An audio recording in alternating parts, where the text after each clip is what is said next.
Summer of 2008, man, remember? Missing posters everywhere, the Anthonys on every channel, those home videos of little Kaylee. I mean, the whole country just stopped. It's been, what, Yeah. 16 years? And a Casey Anthony case still pulls us back in.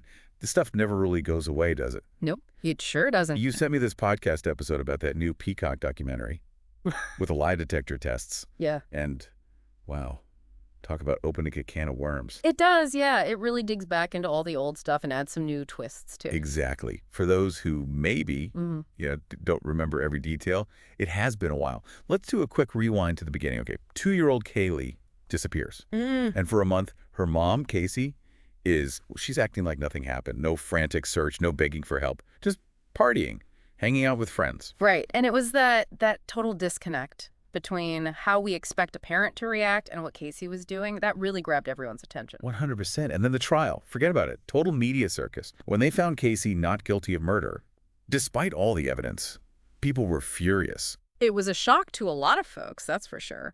But it shows you public opinion and what you need to prove in court, two very different things. Ain't that the truth? Okay, so now we've got this new documentary. Casey's talking for the first time in ages, right?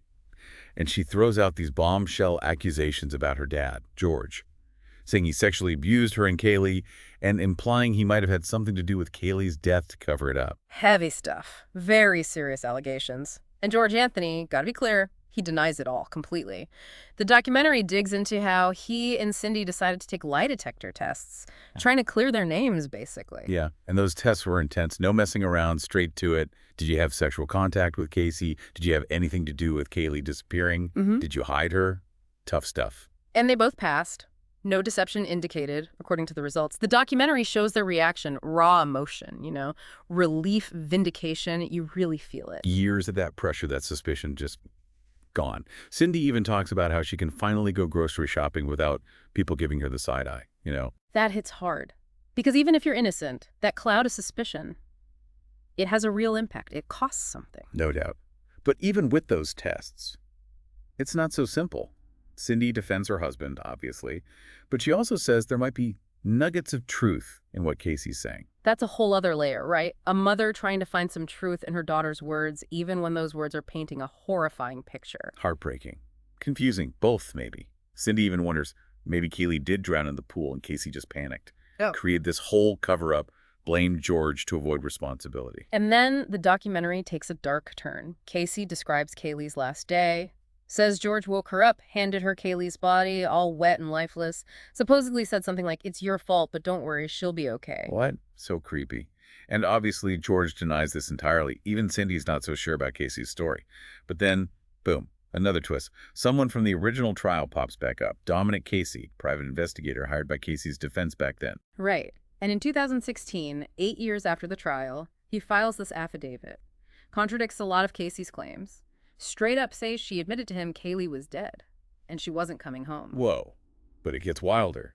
He says Casey tried to pin Kaylee's disappearance on everyone. Her dad, brother, even some random meter reader, throwing stuff at the wall, hoping something sticks. And even worse, Dominic claims that Casey's lawyer, Jose Baez, told him to keep quiet about all this, to not reveal what Casey knew. Wow. If that's true, talk about a whole different legal strategy. But hold on, there's more.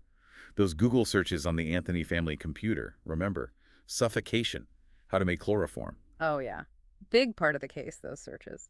And according to the documentary, the timing lines up with when Casey was seemingly alone at home.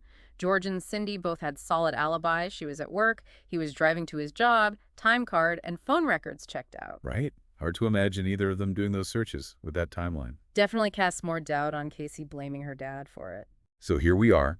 Lie detectors clearing George and Cindy, an affidavit that blows up Casey's story, and these Google searches nobody can explain. But there's still this unease, this feeling like... Like we're missing something. Exactly. Because bottom line, a little girl died.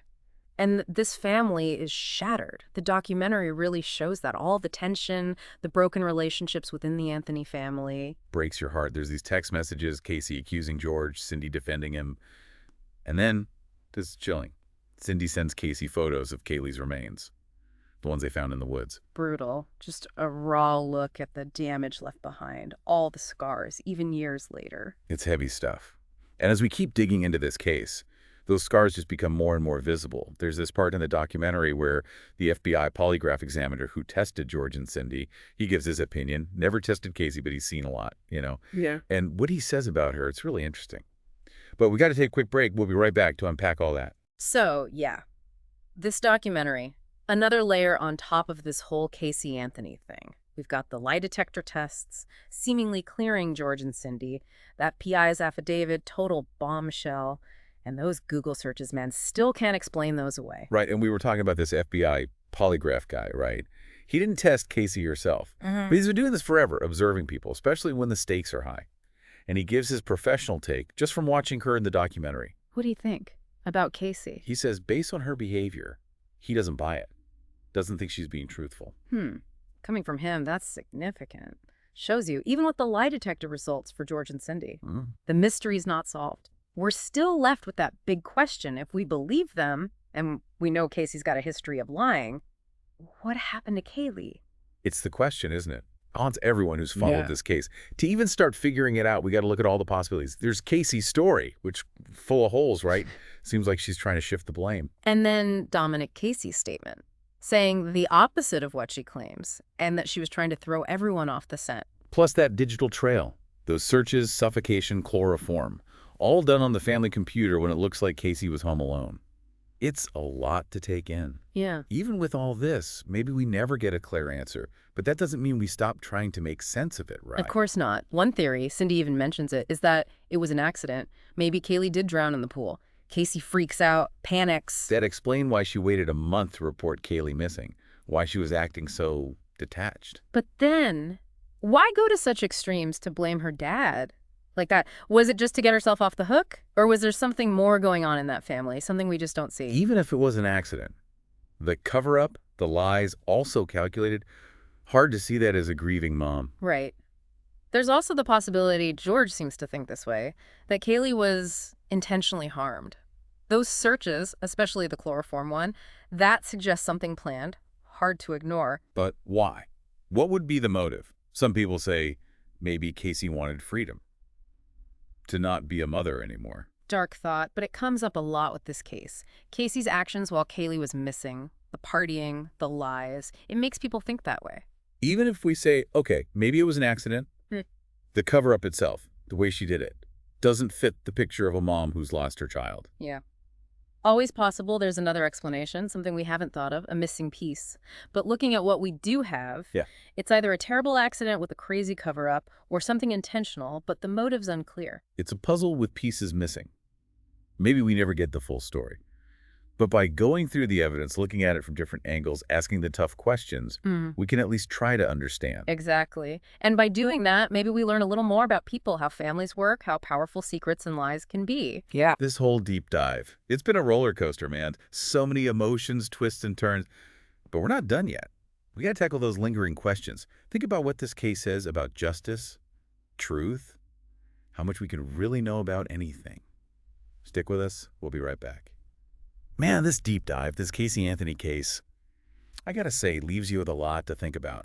Lie detector tests, everybody saying different things, family just ripped apart by this whole thing. Emotionally, it's rough, but it's hard to look away, Yeah, some cases, they just stick with you. Years later, still fascinating. It's the mystery, the human side of it.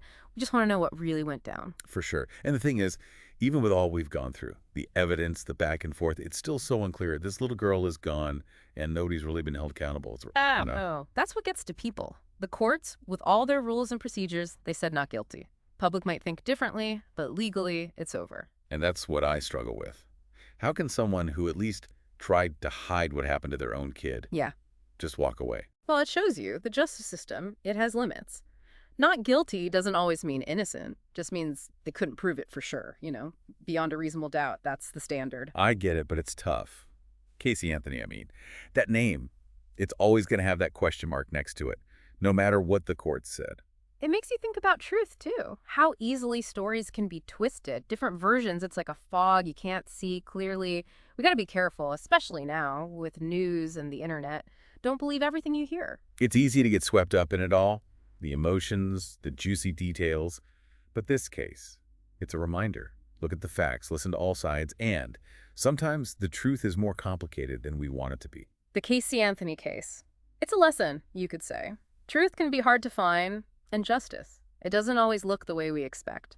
But it also shows you how much we need to understand to find answers, even when it hurts. This deep dive, it's been heavy. Lies, manipulation, just sadness. But we've also seen how strong people can be, how much parents love their kids no matter what, and how we keep searching for the truth, even when it's painful. We may never know for sure about Kaylee, but by looking at the evidence, asking the hard questions, having this discussion, hopefully it's given our listeners something to think about. That's what the deep dive is all about, right? Right. We don't always get easy answers, but we explore, we dig deep, we all come out a little bit smarter, a little more aware. Helps us deal with the messiness of the world, I guess. Well said. And to everyone listening, keep the conversation going. Let us know what you think, your own theories about this case, what stuck with you. Thanks for joining us on this one, folks. Really makes you think. Until next time, keep questioning, keep exploring, and keep diving deep.